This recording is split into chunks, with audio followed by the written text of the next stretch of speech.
Hey, it's Nikki, and I'm here to show you what post-leg day looks like. And it ain't pretty.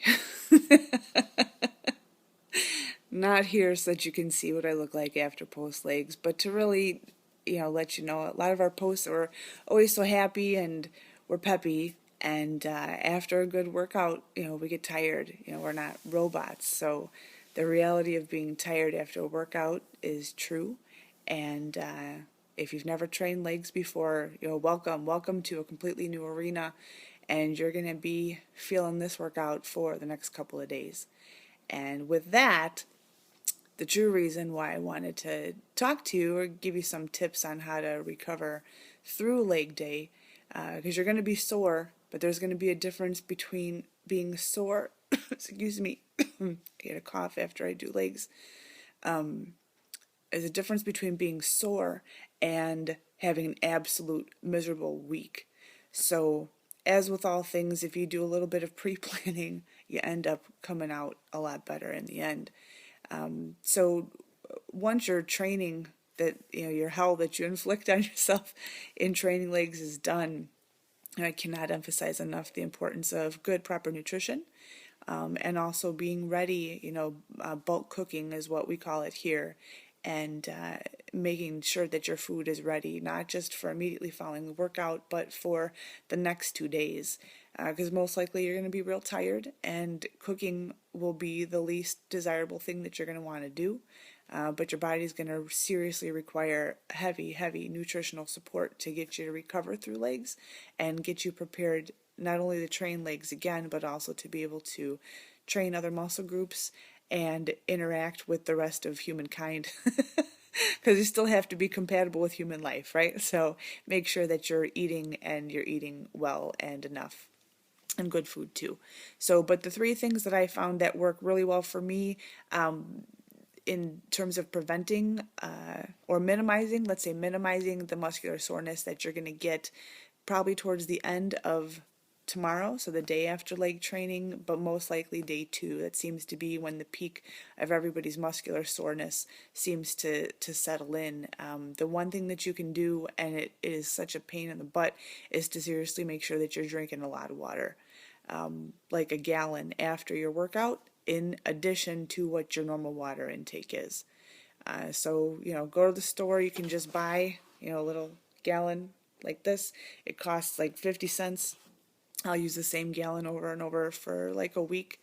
But it helps me to measure how much fluid I'm actually taking in. So as the days go on, I know that I'm well hydrated. I don't know if you can see, my lips are pretty dry. My mouth is pretty dry from that workout. Your legs, particularly if you're squatting, you're lifting any kind of heavy weight on the squat bar, it encompasses almost every single muscle group in your body. So not only is it a heavy oxygen requirement, but there's a heavy water requirement that happens during that workout and the recovery period afterwards. So I'm obviously behind on my water intake, being that I'm so dry right now. So, excuse me, make sure that you're drinking enough water. The downfall to that is that you're going to be up peeing all night long. So don't expect to sleep really well that first night after legs, because you're going to be up peeing, you're going to be really sore, you probably have some muscle twitching or muscle spasms, or maybe even some Charlie horses or something, but once you get through that night, the second night, you're going to sleep like a baby. So drink a lot of water. Second thing is to stretch, and you've probably seen these at a gym. It's called a foam roller. We'll have some posts on the website as to how to use the foam roller.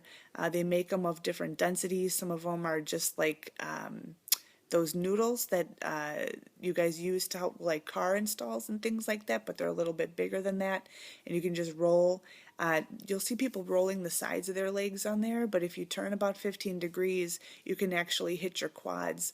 And this is fantastic, if you don't have a massage therapist who lives in your house to actually get in there and massage your legs for you, those foam rollers can be an absolute lifesaver.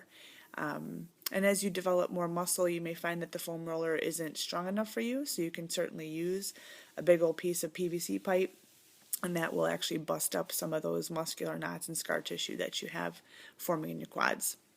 That exercise, it's so simple, and you don't need any weight. It's your own body weight, will usually bring a grown man to tears. So there's, humble pie. Just get ready. It hurts, but it's really, really worth it. So drinking water, foam rolling, and then lastly, I hate this. I don't like to do it, but it really, really helps. Is that tomorrow, the day after, like I train legs today, so the day after you train legs is to do some cardio.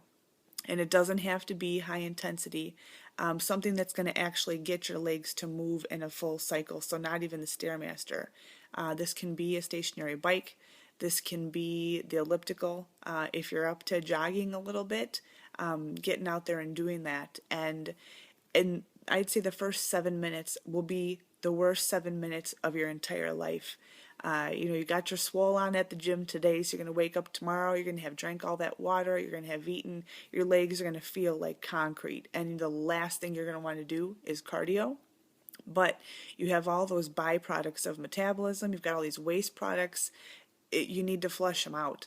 And cardio unequivocally, every single time I deviate away from this plan, not only does it take my legs a week to recover, but I am just like a raging biatch for like the next week as well. So cardio helps you not only to make your legs feel lighter, gain back range of motion, get blood flowing through them, but it also helps you to have a better mood again so that you're compatible with human life.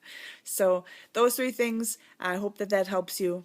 It's time for me to go eat, go drink some water, take my own advice. So train hard and train like your life depends on it, because it does. Take care.